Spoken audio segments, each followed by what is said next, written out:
सुनिए सुनिए सुनिए, कृष्ण का कहना है कि उसने अनेकों ताम्रपत्रों का ज्ञान कुछ क्षण में अर्जित कर लिया।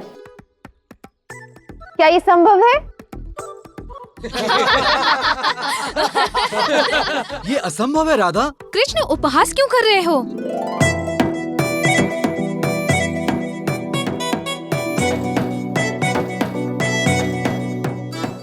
सुनिए, आप सभी कृष्ण के ताम्रपत्र उठाइए और इससे प्रश्न कीजिए।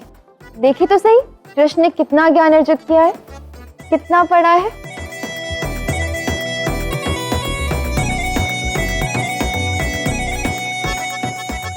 ये लीजिए।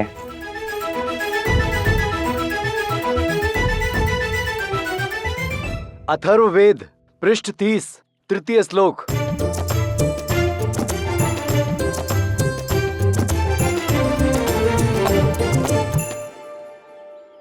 माँ भ्राता भ्रातरम द्विक्ष माँ स्वसार मुतस्वस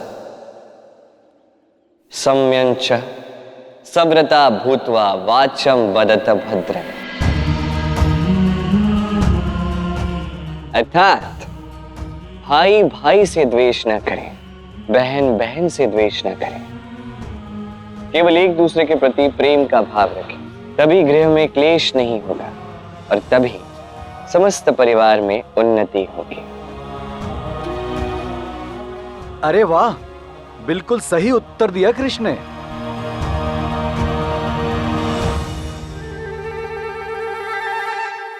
ऋग्वेद पृष्ठ 10 प्रथम श्लोक। संगच्छध्वम समवदध्वम।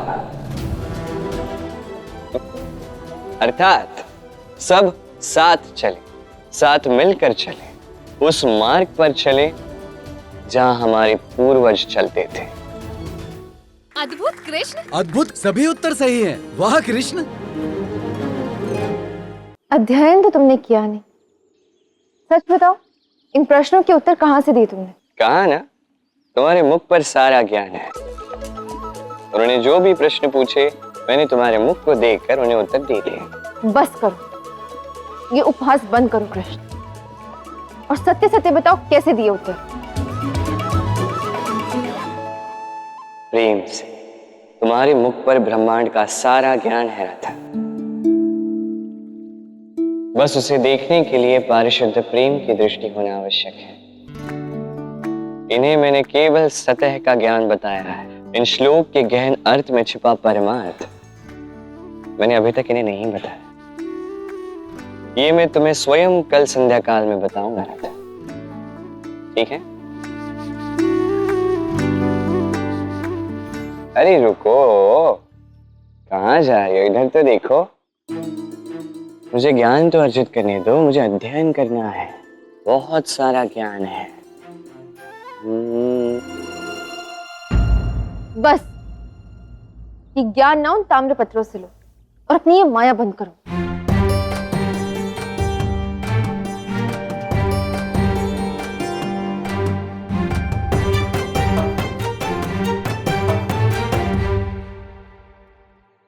अच्युता जी, अच्युता जी,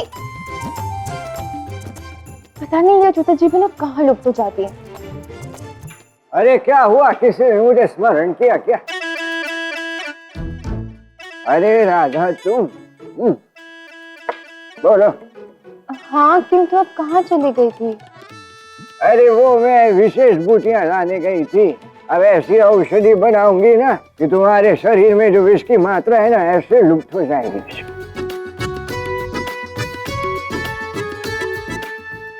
किंतु तुम मुझे स्मरण क्यों कर रही थी? तुमने तो बताया ही नहीं। वो कृष्ण। अरे बताओ भी, अब कह भी दो, मन में क्या बात है, संकोच मत करो, कहो कहो। देखिए ना उस कृष्ण को, वहाँ ज्ञान मंदिर में बैठा केवल मुझे ही देख रहा था। ताम्रपत्र पर दृष्टि तक नहीं डाली उसने, और फिर जब मैंने उसकी परीक्षा ली तो उसने सारे उत्तर ठीक से दे दिए। कहता है कि सारा ज्ञान मेरे मुख पर अंकित है, जिसे केवल वही पढ़ सकता है। अच्छा, तो तुम्हारी आपत्ति है कि कृष्ण ने सारे प्रश्नों के उत्तर सही दिए? नहीं, ऐसी कोई बात नहीं है। तो तुम्हारी समस्या ये है कि कृष्ण तुम्हें देखता ही जा रहा था।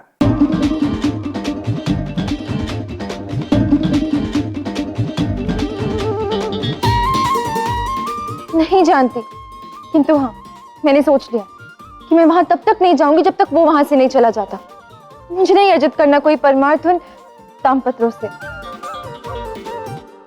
अरे रे, इसका अर्थ तो ये हुआ कि राधा पुनः स्वयं पर विश्वास नहीं कर रही, इसीलिए तो वहां नहीं रुकी, इसीलिए तो भाग निकली वहां से। क्या हो गया? अर्थात? अरे छोड़ो ना, क्या बातें करनी इनके बारे में, छोड़ दो। बताइए ना।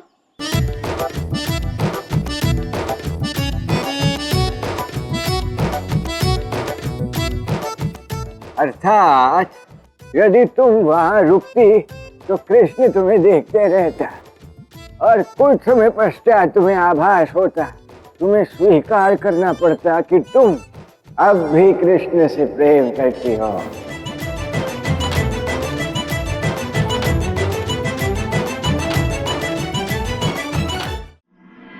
नहीं तो ऐसी तो कोई बात नहीं है, मुझ पर इसका कोई प्रभाव नहीं पड़ता। अब कृष्णा पूरी रात बैठकर अध्ययन करेगा तो मैं थोड़ी ना वहां रह सकती हूँ। मुझे रसोई में बहुत काम है, मैं जाती हूँ। चिंता की कोई बात नहीं, कृष्ण कहाँ रात भर वहां अध्ययन करने वाला है। अरे मैंने तो सुना है वहां पे रात को भयानक बड़े बड़े सर्प आते हैं। मैंने ये भी सुना है कि वहां पे असुर आते हैं उड़ने वाले। मैंने तो ये भी सुना है कि वहां पे नर भक्षी पशु आते हैं। हे नारायण, अच्छा ही होगा वो कृष्ण भयभीत होके वहां से भाग जाएगा।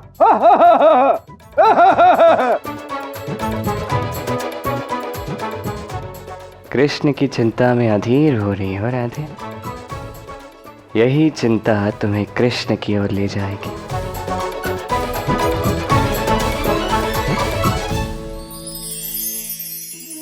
छोटे से मनुष्य के इस छोटे से मन में चिंताएं बड़ी बड़ी पाई जाती। माता पिता की चिंता, संतान की चिंता, पत्नी की चिंता, काम की चिंता, भविष्य की चिंता आदि इत्यादि।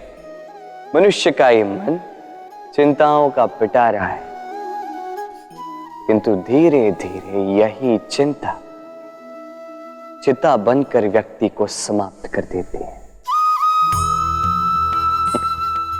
चलिए आपको एक बात स्मरण कराता हूं, बात जो आप पहले से ही जानते हैं। कैसी विचित्र बात है ना, देखिए आप इस संसार में आने से पूर्व भी ये संसार था, आप इस संसार से जब जाएंगे उसके पश्चात भी संसार रहेगा। अर्थात आपके आने से पूर्व और आपके जाने के पश्चात का समय आपके हाथ में है नहीं। तो आपके हाथ में है क्या? आपके हाथ में है वो समय जिसे आप अभी जी रहे हैं, वो समय जहां आप मुझे सुन रहे हैं, वो समय जहां मैं आपसे बात कर रहा हूं। बस यही आपके हाथ में है। अब इसका आप क्या करेंगे? चिंता करके नष्ट करेंगे? मैं तो यही कहूंगा कि आपको चिंतन करना चाहिए। चिंतन करें कि कैसे इस समय का अधिक से अधिक सदुपयोग किया जा सके, कैसे अधिक से अधिक महान कार्य हम कर सकें, शुभ कर्म कर सकें, कैसे हम सब में आनंद बांट सकें। स्मरण रखिएगा, ये चिंता चिता तक ले जाती है और चिंतन मन को कुंदन बना देता है। राधे राधे।